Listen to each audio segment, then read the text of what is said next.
Hi hello good morning Jaya TV நேயர்களுக்கு வணக்கம். சுவையும் ஆரோக்கியம் நிறைந்த கமகம சமையல்ல இன்னைக்கு நம்ம பார்க்க போறது மாம்பழ தோசை.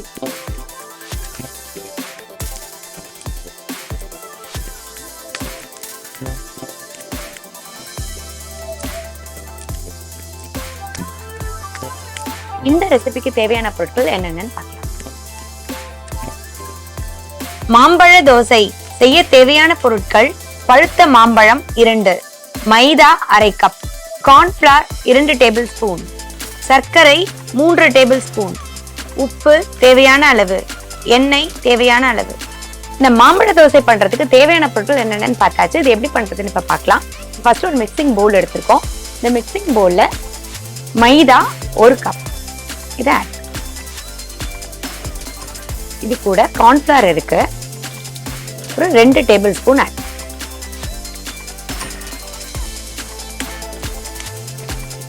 இதை வந்து நீங்க மைதா பேன் கேக் கூட சொல்லலாம்.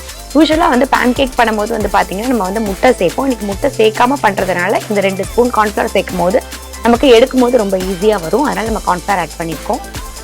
அடுத்ததா இதுல ஒரு சிட்டிகை உப்பு. 2 மாம்பழம் சொல்லியிருந்தோம். இந்த 2 மாம்பழத்துல ஒரு மாம்பழத்தை இது மாதிரி நல்லா அரைச்சு வச்சுக்கோங்க. இன்னொரு மாம்பழத்தை இது மாதிரி நல்லா வந்து பொடியா நறுக்கி வச்சுக்கோங்க. இப்ப அரைச்சிருக்க மாம்பழத்தை இந்த மாவுல ஆட் பண்ணு. பாதி பல்ப்பை மட்டும் ஆட் பண்ணுங்க.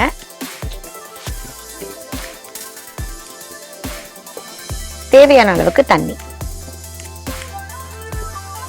இது எல்லாத்தையும் சேர்த்து நம்ம வந்து ஒரு நல்ல ஒரு மிக்சரா ரெடி பண்ணிக்கலாம்.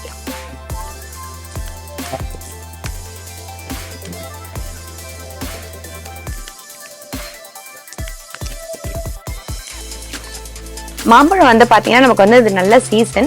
இந்த சீசன்ல இந்த மாம்பழ தோசை கண்டிப்பா பண்ணுங்க. ஏன்னா யூஸ்வலா நம்ம மாம்பழ சீசன்ல நிறைய மாம்பழம் வாங்கி வச்சுட்டு ஒரே சமயத்துல நிறைய பழுத்துரும். ஸோ இந்த மாதிரி சமயத்துல நீங்க வந்து இந்த மாம்பழ தோசை பண்ணும்போது, இந்த மாம்பழ தோசைன்னு நீங்க சொல்லும் போது, இது மாம்பழ தோசையில நம்ம வந்து 3 விதமா மாம்பழத்தை ஆட் பண்ண போறோம். முதல்ல வந்து பாத்தீங்கன்னா தோசை, அதுக்குள்ள ஒரு ஸ்டஃபிங், அதுக்கு மேல வந்து ஒரு மேங்கோ சாஸ். ஸோ இது வந்து ஃபுல்லாவே வந்து அந்த மேங்கோ டிலைட்னே நீங்க சொல்லலாம். ஸோ அந்த அளவுக்கு ரொம்ப டேஸ்டியா இருக்கக்கூடிய ஒரு மாம்பழ டிலைட் தான் இது. ஸோ கண்டிப்பா ட்ரை பண்ணி பாருங்க. ஸோ இப்போ வந்து மாவு நமக்கு ரெடி ஆயிடுச்சு. இந்த மாதிரி கன்சிஸ்டன்சி, ரொம்ப நமக்கு தின்னாவும் இருக்கக்கூடாது, ரொம்ப திக்காவும் இருக்கக்கூடாது. இது மாதிரி கொஞ்சம் போரிங்கா இருக்கும். இப்படி எடுத்தோம்னா அப்படி நல்லா நமக்கு விழுற கன்சிஸ்டன்சில இருக்கும். கட்டியெல்லாம் எதுவுமே இல்லாம நல்லா கிளீனா இந்த மாதிரி நல்லா நம்ம ரெடி பண்ணியாச்சு. இப்போ இதுல 1 ஸ்பூன் எண்ணெய் நம்ம ஆட் பண்ணிக்கலாம். இந்த எண்ணெய் சேர்க்கறது வந்து பாத்தீங்கன்னா நமக்கு வந்து எடுக்கும் போது ஈஸியா வரும். ஏன்னா இது வந்து பழங்கிறதுனால நமக்கு கல்லுலே ஒட்டுறதுக்கு நிறைய சான்ஸ் இருக்கு. ஸோ அதனால நம்ம 1 ஸ்பூன் எண்ணெய் இங்க சேர்த்துட்டோம் அப்படின்னா நமக்கு எடுக்கும் போது ஈஸியா இருக்கும்.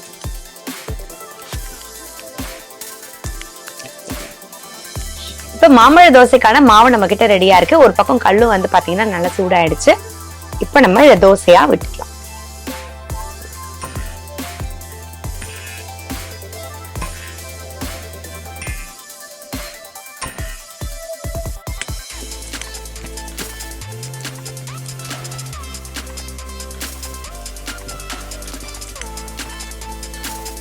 கொஞ்சம் சிம் ஃபயர்ல வேகட்டும். நம்ம கொஞ்சமா இது மேல எண்ணெய் போட்டு,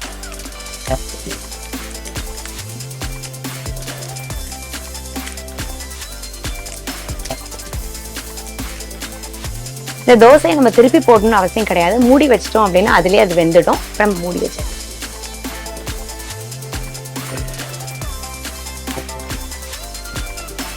இப்ப தோசை பாத்தீங்கன்னா நல்லா நமக்கு வெந்துடுச்சு. இதை ஓபன் பண்ணிடலாம்.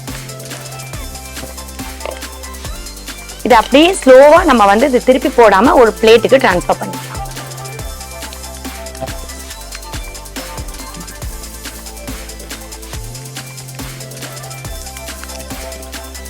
இப்ப தோசையை பாத்தீங்கன்னா நம்ம வந்து டிரான்ஸ்ஃபர் பண்ணியாச்சு ஒரு பிளேட்டுக்கு. இதுல நம்ம வச்சிருக்க ஸ்டஃபிங்க நம்ம வந்து வைக்க போறோம் உள்ள. கொஞ்சம் ஆறுனதுக்கு அப்புறம் வைக்கும் போதுதான் நம்மளால மடக்க முடியும். அதனால கொஞ்சம் ஆறவுமே நீங்க பண்ணுங்க. சூடா இருக்கும் போது பாத்தீங்கன்னா நமக்கு தோசையில மாம்பழம் இருக்கிறதுனால நமக்கு அப்படியே வந்து அது உடையறதுக்கு சான்ஸ் இருக்கு. இப்ப இதை மடக்கி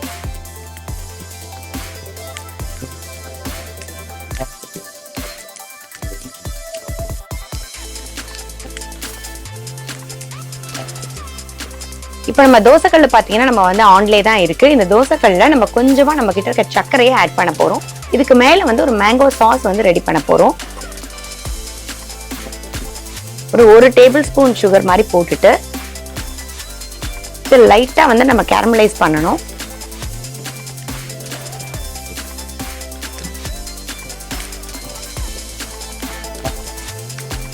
நீங்க உள்ள இருக்க ஸ்டஃபிங்கோடயே சாப்பிடலாம். இருந்தாலும் வந்து பாத்தீங்கன்னா இந்த மாதிரி வந்து ஒரு சாஸ் பண்ணும்போது நமக்கு இன்னுமே டேஸ்டியா இருக்கும். இந்த சர்க்கரை கொஞ்சம் நல்லா வந்து நமக்கு ப்ரௌன் கலர் ஆகணும்.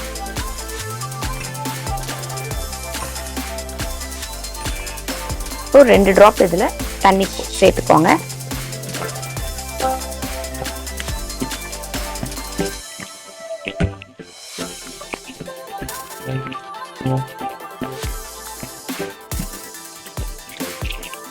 இந்த சுகர் நல்லா இப்படி கேரமலைஸ் ஆகி நமக்கு நல்ல ஒரு ப்ரௌன் கலர் சாஸா வந்துருச்சு.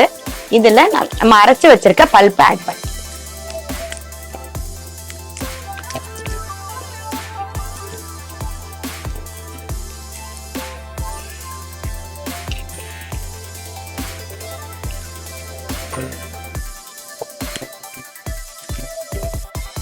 இதை ஆஃப் பண்ணிட்டு இந்த சாஸை நம்ம அப்படியே வந்து நம்மளுடைய தோசை மேல ஸ்ப்ரிங்கிள் பண்ணுவோம்.